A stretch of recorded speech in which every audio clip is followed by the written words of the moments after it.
Olá pessoal, meu nome é Sérgio Valzídio, eu sou professor de Ciências da Rede Municipal de Ensino e estamos aqui para dar continuidade ao projeto Educa Live, né? Na verdade é uma continuação dos trabalhos, essas aulas à distância, né? A gente lembrando só para vocês um pouquinho que nós estamos no período ainda de afastamento social, né? Essa coisa de não podermos voltar à escola por conta do contágio do Covid-19, lembrar a importância ainda de evitarmos aglomerações, ambientes com muita gente.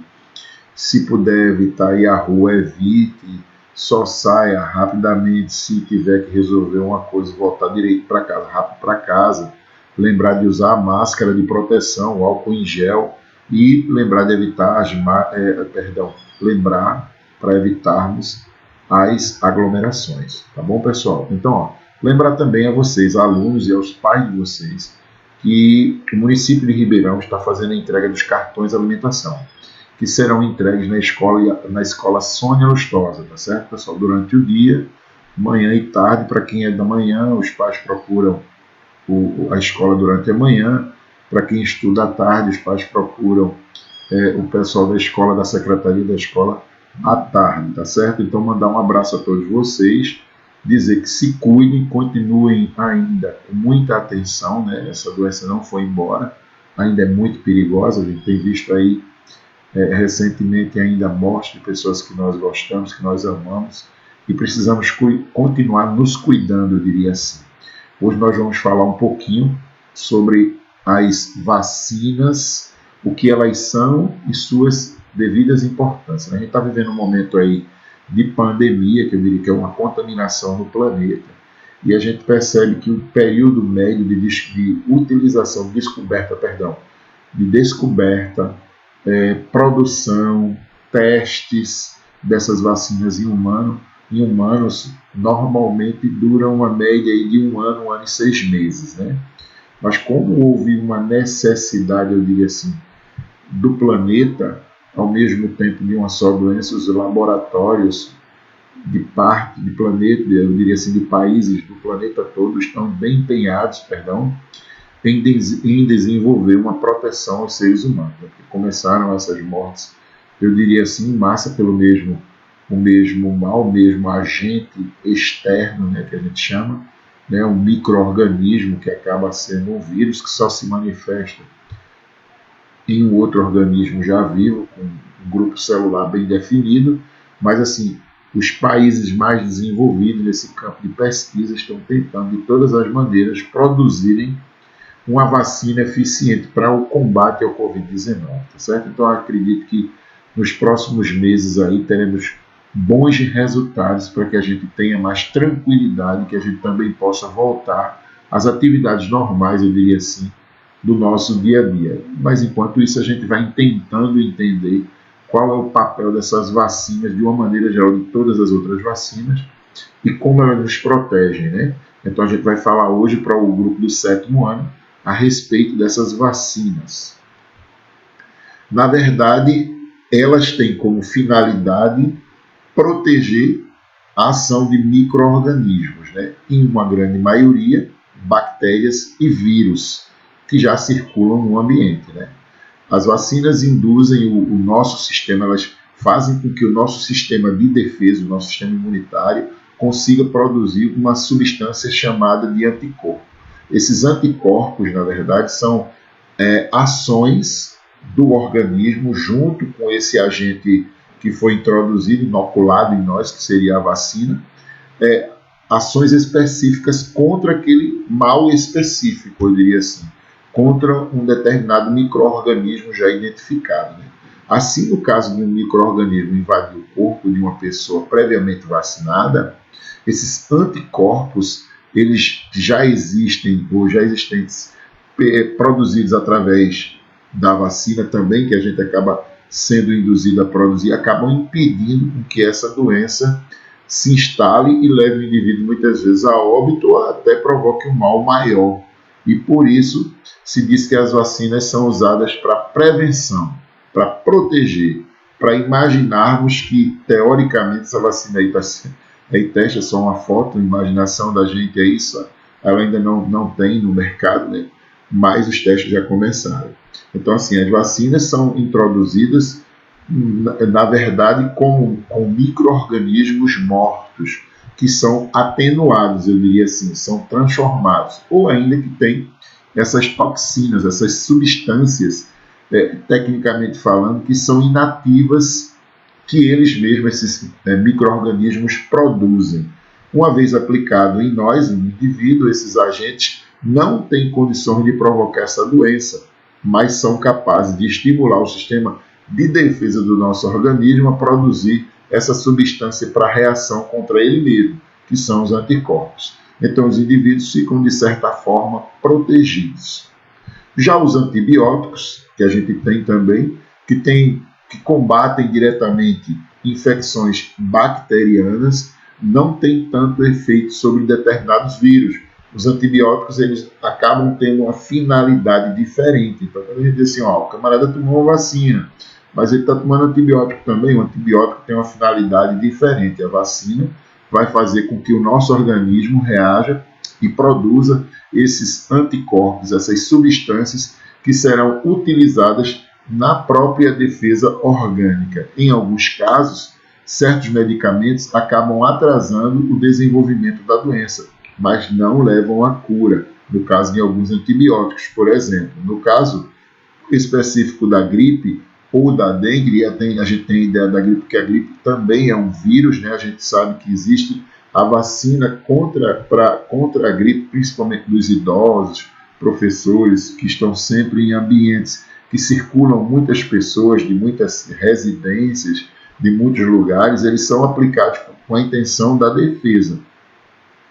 E acabam aliviando essas sensações desconfortáveis, né? Esses sintomas que elas provocam, febre, náusea, vontade de vomitar, dor de cabeça, esse tipo de situação, tá bom? Então, o combate ao vírus ou a vírus é uma coisa já muito antiga e essas vacinas já existem, mas em especial esses vírus que nós estamos vendo aí, essas bactérias que nós estamos vendo aí, a bactéria normalmente é combatida com antibiótico e os vírus são normalmente combatidos com vacina. Por isso, o melhor a ser feito, o melhor a fazer contra as viroses é evitar o contágio com essas doenças.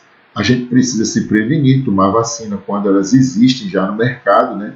Ou vacinar nossos filhos, ou os nossos pais, avós, ou seja lá quem for que tem uma idade um pouco mais avançada, porque a gente sabe também que as pessoas mais idosas são sempre mais suscetíveis, mais propícias a desenvolver esse tipo de doença, e uma gripe com o sistema imunológico baixo, um sistema de defesa do organismo baixo em uma pessoa idosa, e uma pessoa idosa é muito prejudicial, é muito complicado, é muito sério.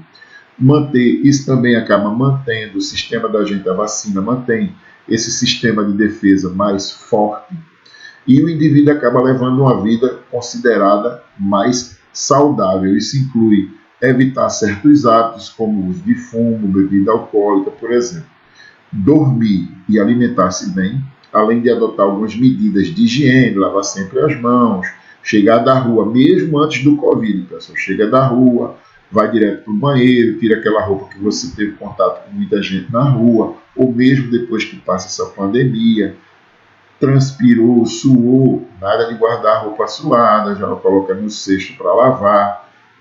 E ter alguns cuidados a mais com relação a lavar as mãos na hora da refeição, beber água normalmente tratada, lava bem as verduras. A gente sabe que o agente comunitário passa na nossa casa e entrega o hipoclorito, para que a gente coloque nas verduras, nas frutas, tudo que chegar da rua, que for enlatado, isso não é mania de doença também não, isso é medida de higiene. Chegou da rua, a gente não sabe no supermercado como aquilo foi acondicionado, independente de ser um supermercado muito caro ou muito barato, a gente vai lá, pega aquele enlatado, passa uma água com sabão, uma esponja, limpa direitinho, depois seca aquilo direitinho, depois é que guarda em casa. As frutas chegam da rua, as verduras chegam da nada de jogar na geladeira, pessoal. A gente não sabe como foi aquele contato, como foi aquele manuseio daquilo que a gente está trazendo da rua para dentro de casa. Então coloca lá, se for fruta, se for verdura, em uma solução que é liberada pelo hipoclorito, que é entregue pelo agente comunitário, o agente de saúde dentro da casa da gente, passa um determinado período, depois daquele período a gente vai, tira aquela água, lava novamente, seca aquele material e depois guarda. Então, assim, são medidas normais de higiene do nosso dia a dia. A gente não precisa esperar que venha uma doença, que venha uma pandemia, que venha uma virose, que venha alguma coisa, para a gente começar a ter essas medidas de higiene, não. Essas medidas de higiene já podem acontecer, já devem acontecer, independente de qualquer situação. A vacina e o soro. Frequentemente o organismo é submetido ao contato com substâncias diferentes, diversas, eu diria assim. Até alguém pode dizer substâncias realmente estranhas. Algumas dessas substâncias são consideradas antígenos, que são capazes, na verdade, de desencadear uma resposta do nosso sistema de defesa. A produção de anticorpos que vão defender com relação a esses agentes invasores, né, esses micro-organismos, e aí eu lembro da diferença de vírus e de bactérias, são exemplos desses micro-organismos, são agentes externos, e eu lembro da diferença da infecção e da inflamação, só para lembrar você, meu aluno, que a infecção ela é provocada por um agente externo ao seu organismo. A inflamação seria uma reação a essa infecção que é provocada por esse micro-organismo. Então, os soros e as vacinas são dois produtos chamados de imunizadores,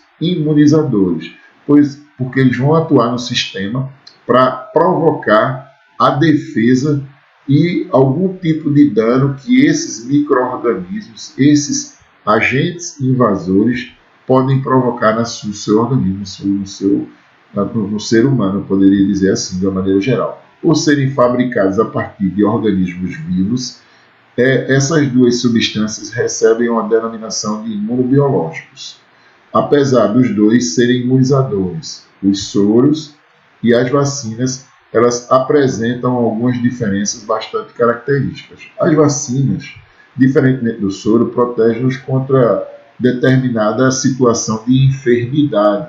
Esse é o caso da vacina contra a gripe, contra o HPV, papilomavírus, né?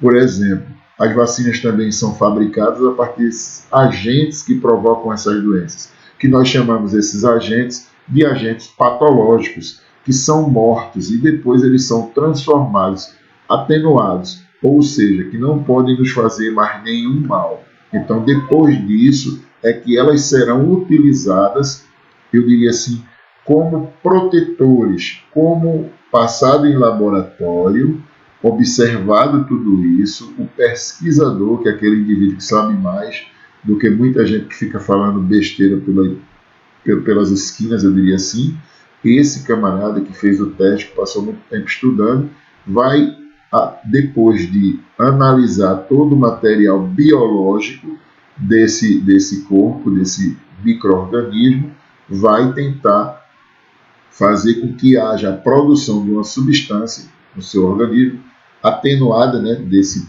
próprio agente causador da doença, para que você consiga se defender no seu sistema imunológico. Quando a vacina é aplicada, o corpo inicia uma fabricação de defesa, de anticorpos, eu diria assim, contra esse antígeno, e também produz células de memória. Essas células de memória serão sempre reativadas todas as vezes que houver uma invasão daquele agente causador da doença. Se posteriormente formos expostos ao mesmo agente, nosso organismo será capaz de produzir uma resposta de defesa, uma resposta imunológica, muito mais rápido e, consequentemente, vai destruir esse antígeno, esse agente que causa essa doença, como eu acabei de falar. Por estimular o sistema imunológico, dizemos que esse é um tipo de imunização ativa.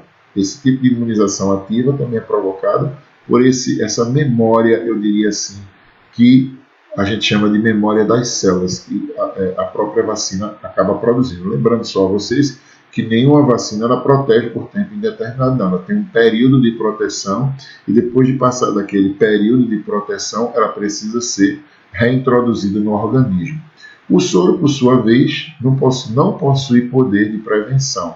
e sim o poder de cura. Nesse caso, o produto a ser aplicado no nosso corpo são os próprios anticorpos, né? Não sendo necessária a produção dessas substâncias pelo próprio organismo.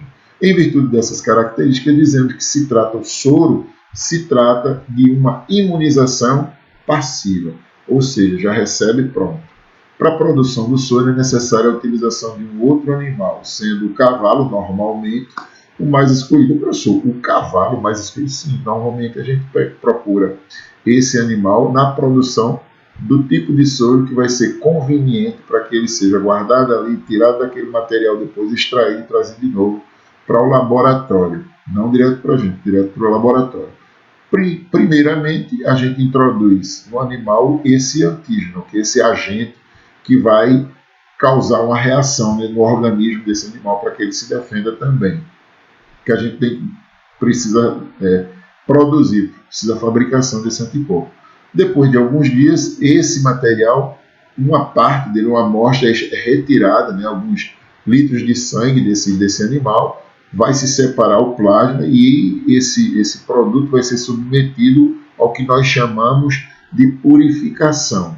Depois desse processo, o material é levado para o controle de qualidade, que está pronto para uso, isso no laboratório. Essas hemácias, que seriam esses glóbulos vermelhozinhos ali, né, não são utilizadas no soro, são aplicadas novamente no animal. Então, assim, o animal serve só para receber o material, produzir a defesa, depois ele introduz essa defesa, extraído do animal, é trazido para o laboratório, e depois de trazido para o laboratório, é produzido em grande escala para ser distribuído, eu diria assim, posteriormente, em postos de saúde. Então, assim, todas essas vacinas que vocês tomam por aí, que nós tomamos, foram feitos testes, e esse agente, no caso o cavalo, ajudou muito, né, na produção de determinadas vacinas contra micro-organismos que são invasores ao corpo humano. Ele funciona só no hospedeiro temporário, depois que é extraído, separado o material, né, aquele plasma sanguíneo deles, e depois desse material separado é levado para laboratório.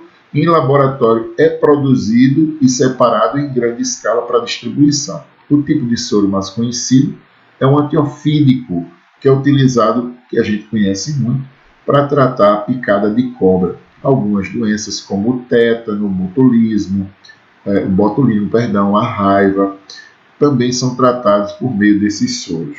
Além disso, esses imunizadores passivos, porque o soro é um imunizador passivo, que é trabalhar diretamente com esses anticorpos, enquanto que a vacina é um imunizador ativo, que vai fazer com que o seu organismo produza esses anticorpos, consiga se defender, podem ser usados para prevenir a rejeição de órgãos após esses transplantes também.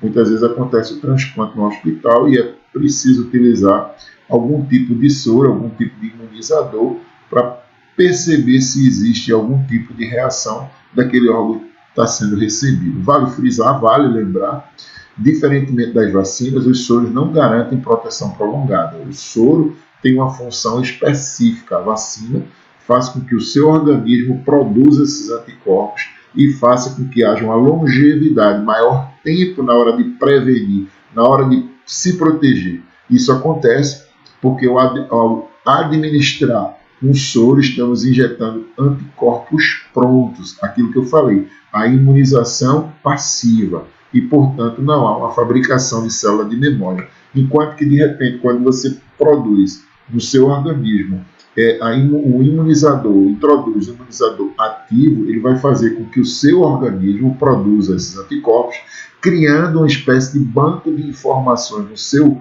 sistema de defesa, que é a memória da célula, para reagir todas as vezes que haja a introdução dessa substância no seu organismo.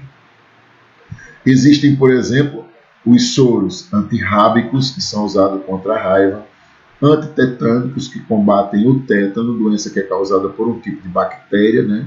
A gente lembra que a antitetânica normalmente é dada em 3 situações de primeiros 30, 60 e 90 dias, normalmente, para o combate a uma bactéria que provoca esse tétano. Os soros antiofídicos, que combatem o veneno de cobras, entre outros soros que a gente conhece, né? as reações que são as adversas, são contrárias à aplicação dessas substâncias e contradições que nós já escutamos a respeito da própria vacina. Embora algumas vacinas possam desencadear algumas reações de febre, dor de cabeça, um pouco mais moleza no corpo, um mal-estar, né? Essas vacinas são bastante seguras, são bem testadas antes de serem introduzidas ou de serem distribuídas para aplicação diretamente na população.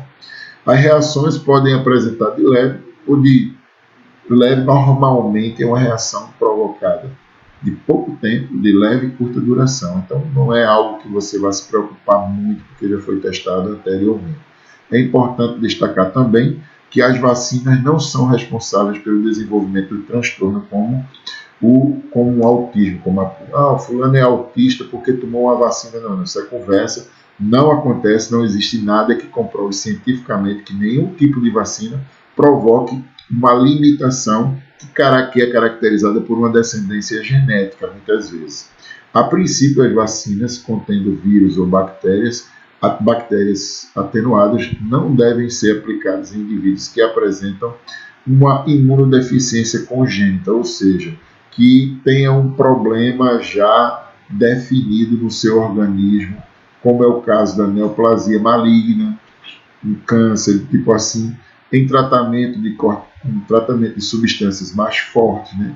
O indivíduo que está sendo tratado de câncer, ele precisa ter, não deve ser utilizado alguns tipos de vacina, não são todos, mas é preciso que o especialista esteja bastante atento a essa situação. Algumas vacinas podem e apresentam algumas contradições, né, específicas que devem ser comunicadas previamente no ato da vacinação.